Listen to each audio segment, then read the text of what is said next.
Nous allons maintenant parler des portables à l'hôpital. Bonjour professeur Michel Drancourt. Bonjour. Vous êtes professeur de microbiologie à l'université de Marseille.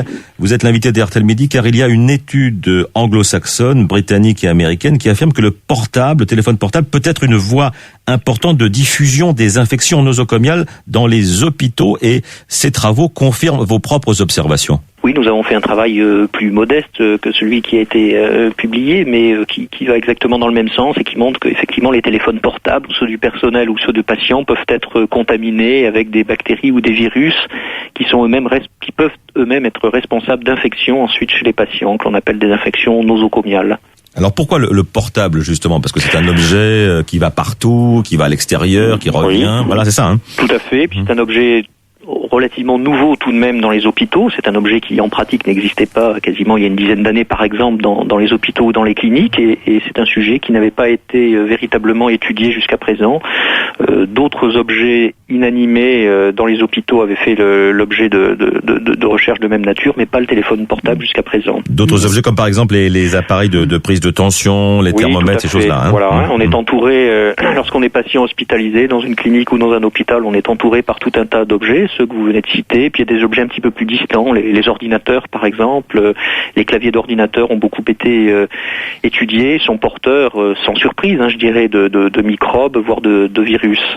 Alors les infections se transmettent de patient à patient via les soignants, à cause de ces portables. Oui, disons qu'il faut, ceci étant, il faut un tout petit peu tempérer le rôle réel de tout ça. Si vous voulez, tous ces objets, les portables, les autres objets que nous avons cités ensemble, peuvent être effectivement contaminés par des virus ou des bactéries.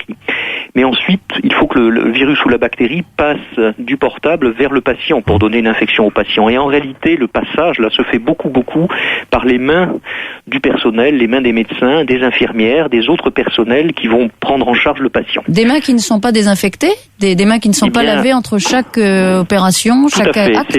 C'est un point clé, exactement. Vous avez tout à fait raison. C'est un point clé actuellement de la prévention des infections que de convaincre tous les soignants en permanence d'avoir une très bonne hygiène de leurs mains et en pratique, il y a un geste qui est très simple en théorie mais qui n'est pas si facile que ça à implanter, qui est de se passer les mains à ce qu'on appelle des solutions hydroalcooliques, c'est-à-dire on les connaît bien avec le chagrin. Et donc c'est un point clé.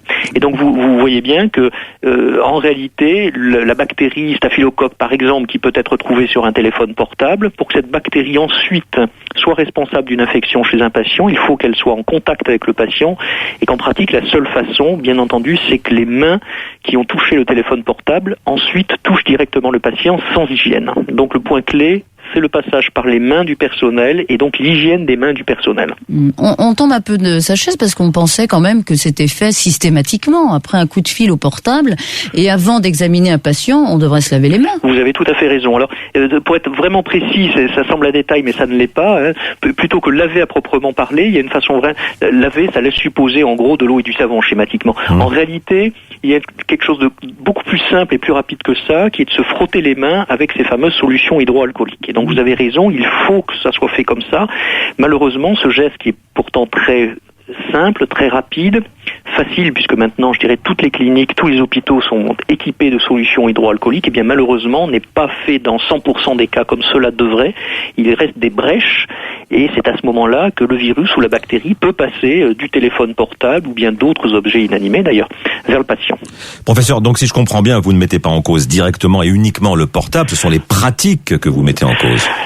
Disons que les deux, le téléphone portable est un objet supplémentaire en quelque sorte qui est introduit un nouveau vecteur, une nouvelle source possible de microbes qui n'existait pas encore une fois dans nos cliniques et dans nos hôpitaux il y a encore quelques années finalement, qui était très peu répandu tout au moins, qui maintenant est extrêmement banalisé. Donc il faut tenir compte du fait que cet objet nouveau peut être une source de microbes et donc il faut réfléchir à en limiter tout de même l'usage ou la proximité des patients, mais ça n'est pas suffisant et il faut également renforcer encore l'hygiène des mains du personnel et moi je dirais que dans ce sens-là la diffusion que vous assurez de ça est extrêmement important parce qu'un acteur important de ça c'est le patient lui-même, c'est-à-dire que c'est au patient de vérifier. On va exiger des soignants qui se lavent les mains avant tout examen sur nous-mêmes. Je crois que vous avez raison, c'est important. L'hygiène est faite pour pour les patients, elle n'est pas faite pour les soignants. Elle en tout cas, pas question d'interdire les portables à l'hôpital. Hein. Ça sera pas possible. Je pense qu'il faut en limiter. C'est irréversible. Bon, d'une part, c'est irréversible. Et deuxièmement, je pense qu'il faut simplement limiter l'usage dans un certain nombre de points clés, si vous voulez, de l'hôpital. Entre se servir du portable dans un couloir de circulation, c'est une chose. Dans une salle d'opération, ça serait d'autre nature. Donc on est d'accord qu'il y a une graduation des choses et que simplement il faut trouver le point raisonnable. Merci beaucoup Michel Drancourt d'avoir été en ligne dans ce RTL Midi. Je vous rappelle que vous êtes professeur de microbiologie à l'Université de Marseille. Merci à vous.